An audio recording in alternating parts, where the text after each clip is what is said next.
Want to know how to fix RMS in Audacity? Well, in this video, I'm going to show you a step-by-step guide on how to do so easily. So let's get right into it. Now first stop, launch Audacity and import any track that you'd like. I have this track right here and double click to select the entire track right here. Now head towards Effect and left click on it. Now navigate towards Volume and Compression. And here you can see Loudness Normalization. Click on it. Now once you've done that, a dialog will pop up. Now here you can see various settings. So under Normalize there is a drop down box. Click on it and then select RMS. Right? And you can change the decibels as well. So if you are doing a podcast, you can make it to 16 decibels, or if you're doing any other videos, you can do it as well. Or you can just change it to default, that is 20, which is normally used for broadcasts. And once you've done that, and just simply click apply.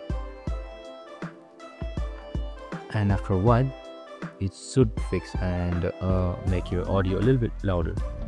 So you can preview it and change it accordingly by pressing spacebar. And that's it. I hope this video helped. If it did, make sure to like, subscribe and keep it in with us for more related videos. See you in the next one.